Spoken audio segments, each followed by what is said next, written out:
Bom, pessoal, então vamos continuar, certo? Agora a gente vai passar para o próximo tópico, tá?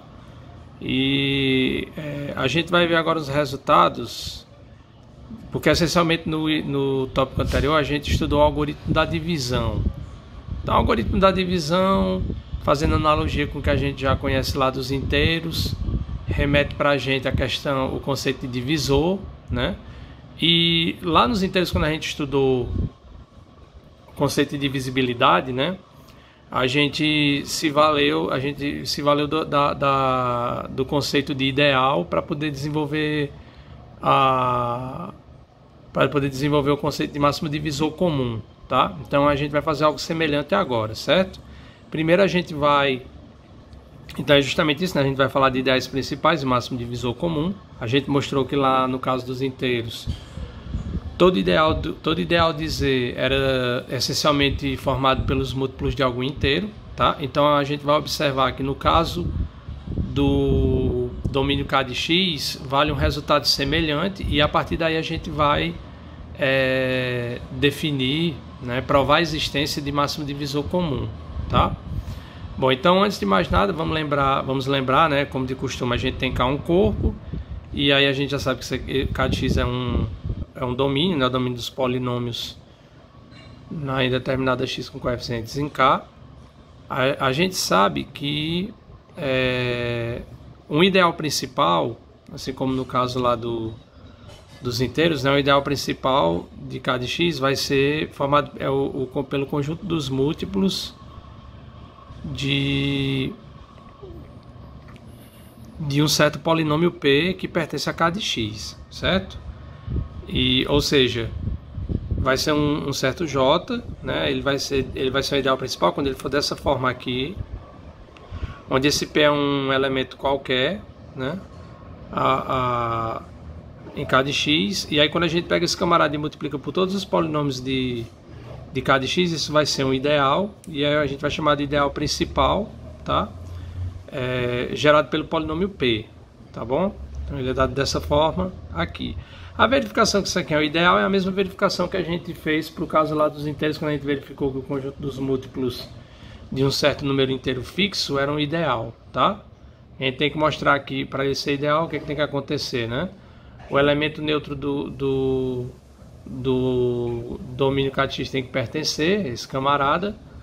Se eu pego dois polinômios quaisquer nesse J, a diferença deles tem que pertencer, e o produto de qualquer elemento de K de X, de um elemento K de X por qualquer elemento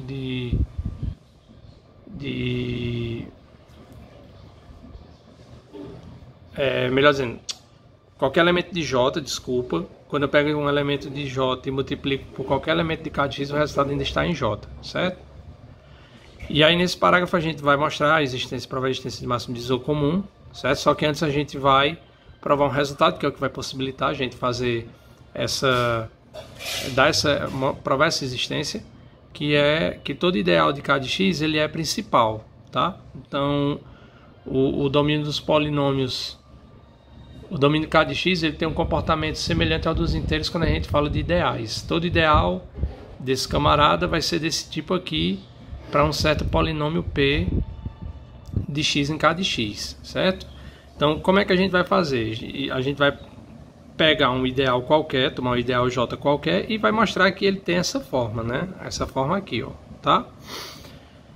Então, a gente vai provar isso através de inclusões. A gente quer mostrar que esse conjunto é igual a esse.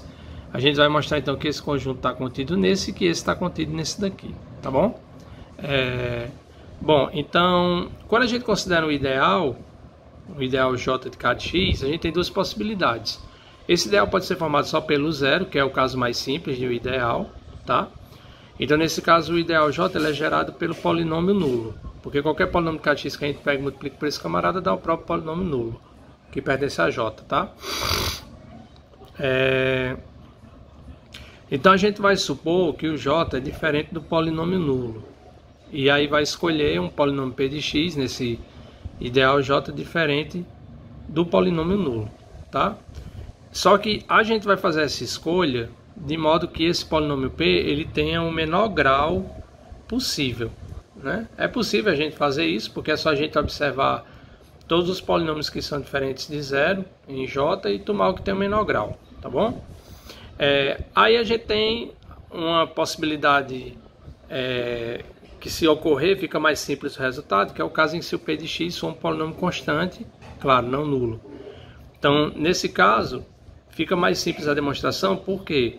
Porque como a gente viu lá inicialmente que os polinômios constantes, né, no domínio K de x são os únicos polinômios que são invertíveis, ou seja, que em particular os polinômios constantes estão em K de x. Polinômios constantes são os polinômios cujos coeficientes estão em K. Então, se um polinômio A pertence a K de x, o A menos 1 também pertence. De modo que, se P de x for um polinômio constante em J, quando eu pego A menos 1, o A, e multiplico por A menos 1, isso é... Claro, o A está em J, o A menos 1 pode não pertencer ao J, mas ele pertence ao K, né? E ao K de x, tá? O A pertence ao J, o A menos 1 pertence ao K de x. Quando eu multiplico, isso dá 1, que é o polinômio, é o polinômio neutro da multiplicação, é a unidade, que aí no caso vai pertencer a J. Então a gente viu que todo ideal de um anel, de um anel com unidade, quando a unidade pertence ao ideal, ele é igual ao próprio anel. Então nesse caso, a gente vai ter que o J vai ser o próprio K de x, e aí fica provado porque ele fica gerado por 1, né? Porque o K de x a gente pode olhar como sendo K de x vezes 1, certo? Então esse é o caso mais simples. Então com isso a gente vai supor que o grau desse polinômio P, ele é maior que zero, porque o caso aqui for zero, né, a gente acabou de demonstrar, tá? Bom, então vamos lá. A gente vai provar agora então a igualdade desejada por inclusões. Primeiro a gente vai mostrar que o J está contido em K de x. A gente vai tomar esse P de x, então, certo? Que a gente considera do menor grau. E vai mostrar agora que tanto o K de x vezes esse P de x está contido em J como a inclusão contrária. Bom, essa inclusão aqui é a mais simples, porque como P de x pertence a J e J é o ideal, você multiplica isso aqui por qualquer polinômio, esse camarada, qualquer polinômio de K de x, o resultado pertence a J. Ou seja, todo elemento daqui é um elemento de J e, portanto, esse conjunto está contido nesse, certo?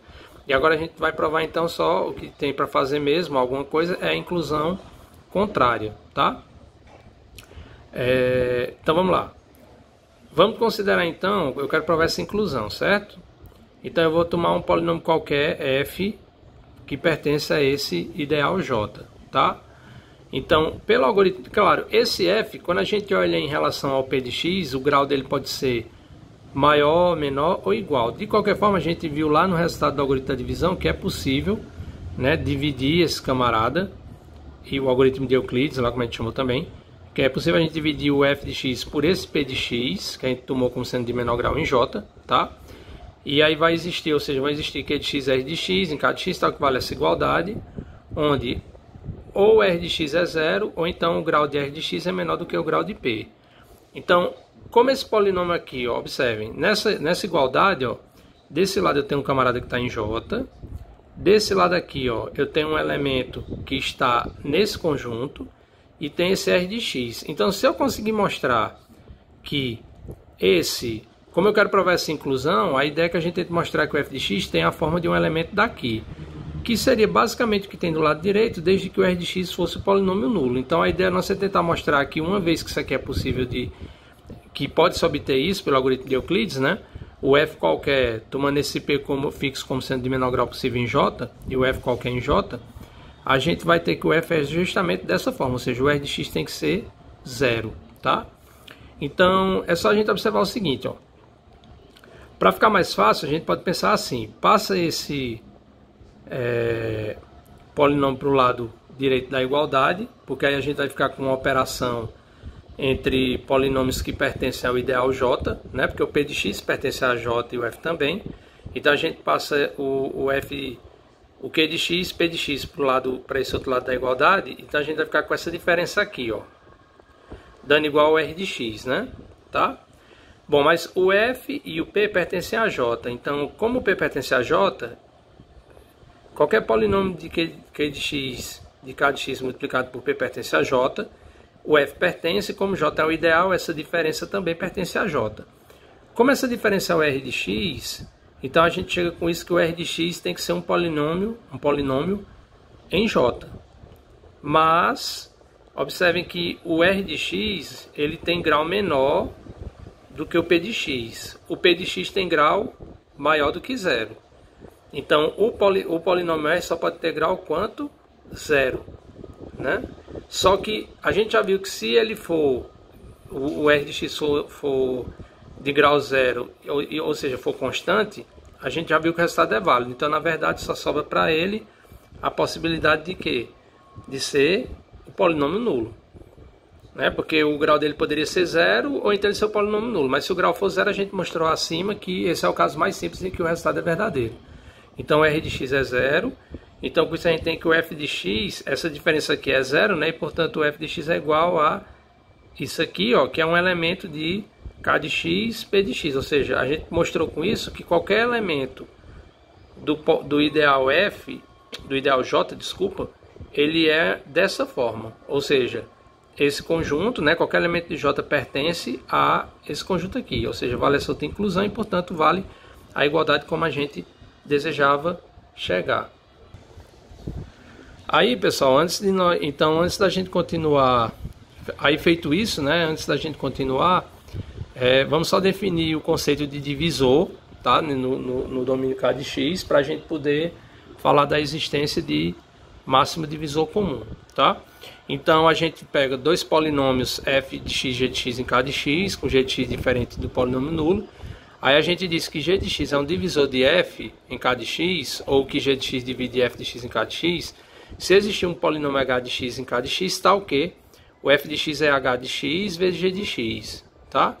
Se g de x é um divisor de f em K de x, a gente vai escrever então muitas vezes dessa forma, tá? Colocar aqui g de x divide f em K de x, tá bom?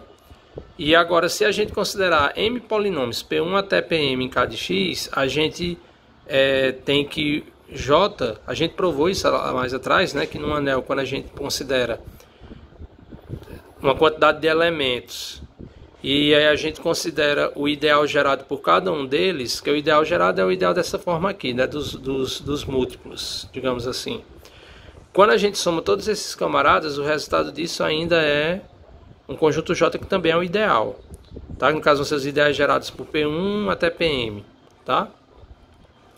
Então, no caso, quando a gente considera m polinômios em K de x, o conjunto J dado por isso aqui, ó, cujos elementos são dessa forma, tá?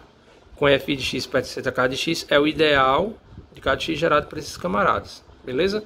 Aí, com isso, a gente consegue, a gente pode agora enunciar o resultado que fala da existência de máximo divisor comum, tá? Que é o teorema 3. Então, o teorema 3, que é a existência de MDC, ele diz o seguinte: sejam P1 até Pm de x, P1 de x até Pm de x pertencentes a K de x menos o polinômio nulo, ou seja, são polinômios todos diferentes do polinômio nulo. E aí a gente considera J como sendo o ideal gerado por esses polinômios, tá? O ideal de K de x. Aí a gente vai tomar um polinômio D pertencente a K de x, de modo que aí a gente tem com isso o ideal J, né? A partir desse polinômio a gente vai considerar o ideal gerado por ele, certo? Então são válidas as seguintes propriedades. Claro, isso aqui, né? Ele está dizendo seja D de x pertencente a K de x tal que esse J, né? Porque na verdade observe que a gente, na verdade aí a gente tem que ter um cuidado já no enunciado, porque ele está definindo o ideal, está considerando o ideal gerado por esses camaradas, certo? Só que no resultado anterior a gente provou que todo ideal em K de x, todo ideal J em K de x é formado pelos múltiplos de um certo polinômio. Então é por isso que ele está dizendo aqui, se D pertence a K de x é tal que J é isso aqui, é porque o J por um lado é esse ideal que a gente está considerando obtido dessa forma, só que também pelo fato de K de x ser um domínio de ideais principais, quer dizer que esse ideal J também ele vai ser do tipo K de x D de x para algum D de x em K de x, tá? Então daí a gente pode provar as seguintes propriedades. Item A: vão existir polinômios R1 de x, Rm de x pertencentes a K de x, tais que esse polinômio desse se escreve dessa forma, certo? Letra B, o D de x é um divisor comum desses polinômios P1, P2 até Pm. E letra C, se D' de x é um divisor comum qualquer, um outro divisor comum qualquer de P1, P2, Pm, então D' de x é também um divisor de D. Então, nessas condições, né, do resultado, a gente está mostrando justamente a existência de um polinômio D, que é o maior divisor comum desses M polinômios, tá? Então, justamente o que ele diz é que um polinômio satisfazendo as condições B e C do resultado acima chama-se de um MDC de P1 até Pm em K de x. E é claro que diz que é um divisor, porque se a gente considerar tiver que D de x é um máximo divisor comum de P1 Pm e tomar um elemento A diferente de zero, né, em K de x, então esse polinômio aqui, ó, ele também é um máximo divisor de K de x, porque em relação ao resultado, todos os outros divisores dividem o D, né, só que o D divide esse, então esse aqui passa a fazer o papel de máximo divisor comum, tá bom? Bom, então vamos lá, né? O item A, pessoal, ele sai imediatamente dessa igualdade aqui, ó, porque o J, por hipótese, eu estou tomando o J como sendo o ideal gerado por P1 até Pm, e ele é dessa forma também para algum D de x em K de x, como a gente viu no enunciado, né, por conta do resultado anterior. Então, uma vez que a gente tem essa igualdade aqui, né, a gente tem que o D de x, ele é dessa forma aqui, ó, que ele fala que vão existir R1, Rm e tal, que isso aqui é verdade, porque essa igualdade aqui, ela é verdadeira, uma vez, por exemplo, que eu estipule essa igualdade está me dizendo que uma vez que eu estipule um polinômio qualquer aqui, para tomar um elemento particular desse conjunto, por essa igualdade vai existir um polinômio correspondente desse tipo, lá no outro ideal, que é igual a esse. Então, em particular, quando eu tomar o polinômio aqui em K de x como sendo 1, por essa igualdade vão existir polinômios correspondentes, tal que essa soma aqui, ou seja, vão existir esses polinômios aqui, ó, tal que essa soma dá justamente quem? 1 vezes D de x, que é o D de x, tá? Então, o item A é imediato da igualdade. O item B. No item B a gente vai mostrar que o polinômio D de x, ele é um divisor comum desses M polinômios, tá? Então, como é que a gente vai fazer isso? A gente vai fixar aqui vai tomar um índice, ou seja, a gente vai olhar para um desses polinômios, lá do P1 até Pm, ou seja, eu vou pegar um índice variando nesse conjunto, certo? E a gente lembra que vale essa igualdade aqui, né? Então, vamos lá. Se eu pegar o Pi de x, esse índice é porque eu vou tomar agora, vou pegar um polinômio, vou pegar o ideal K de x, Pi de x, né? Cujo esse polinômio, o índice é o que eu escolhi aqui. E, em particular, nesse ideal, o polinômio Pi, ele pertence a esse ideal, naturalmente, ele é o gerador, né? Ele pertence porque é só a gente tomar, como eu falei, o K de x, o elemento aqui no K de x como sendo o polinômio 1, tá? Então a gente tem que Pi de x, para cada i que eu considero aqui, e por conta dessa igualdade, o Pi de x, ele é um elemento daqui, pertence aqui, e por sua vez, esse conjunto, ele está contido nessa soma, tá? Por quê, ó? Porque é só a gente observar que todo elemento daqui, aliás, desculpa, todo elemento desse conjunto, ele pode ser escrito dessa forma. Ele é um elemento daqui, porque é só a gente pegar os polinômios que aparecem lá na segunda parcela até a última, como sendo os polinômios nulos, tá? Porque aqui, se eu pegar, aqui são todos os elementos da forma, um certo polinômio em K de x vezes o P1, outro vezes o P2 e assim por diante, basta que eu tome do segundo até o último termo, esses polinômios que eu estou tomando em K de x, todos eles iguais ao polinômio nulo. Aí só vai sobrar quem? Os polinômios dessa forma aqui, tá? Então, justamente, esse camarada aqui, para cada índice, ele vai estar contido ele pode ser escrito dessa forma. Qualquer polinômio daqui pode ser escrito dessa forma, tomando, com exceção do termo onde aparece o K de x, Pi de x, nos outros a gente toma os polinômios em K de x todos sendo nulos. Então todos os elementos daqui a gente consegue escrever dessa forma, tá? Ou seja, com isso eu tenho que esse camarada, para cada índice I, o polinômio PI de x, ele pertence a esse ideal aqui. Só que, pelo que a gente tem lá da hipótese, esse ideal ele é igual a esse. Então, com isso a gente vai ter o quê? Que o PI de x, né? Então, eu vou ter que isso está contido nisso, que é igual a isso aqui. Mas, se esse polinômio pertence a esse conjunto, quer dizer que ele tem essa forma. Ou seja, vai existir um RI de x em K de x, tal que PI de x é quem? RI de x vezes D de x. Ou seja, o polinômio D, ó, ele é um divisor do PI de x, pelo conceito que a gente acabou de dar de divisor, certo? Então, com isso a gente mostra que para cada polinômio daquele, o D é um divisor deles, né? Para cada índice I, a gente mostrou que PI de x é RI de x, D de x, ou seja, o D de x é um divisor comum de cada um dos polinômios PI, tá? Com I variando de 1 até M. E o item C agora é para a gente mostrar que se eu pegar um outro divisor qualquer comum desses polinômios, ele é um divisor de D. Então vamos lá, a ideia é parecida com o item B. Eu tenho que D' de x é um divisor comum em K de x desses camaradas. Ou seja, para cada I variando de 1 a M, vai existir um RI de x, tal que PI de x, RI de x, D' de x. Tá? Então, com isso, também, claro, como observem que dessa igualdade, né, pelo fato de ser um divisor comum, aí vale essa igualdade, dessa igualdade eu tenho que o PI, ele pertence ao conjunto, ao ideal gerado pelo D', porque ele tem o formato de um elemento que está aqui, ó, certo? Então esse camarada, ele está nesse conjunto, ele pertence. Bom, mas se ele pertence, se PI de x pertence a isso aqui, como isso aqui é um ideal, se eu pegar agora qualquer polinômio de K de x e multiplicar por PI de x, isso ainda continua sendo um elemento daqui, ou seja, todo elemento daqui é um elemento daqui. Então, o ideal, pelo fato do D' de x ser um divisor comum de cada PI de x, o que a gente obtém é que o ideal gerado pelo PI está contido no ideal gerado pelo D', tá?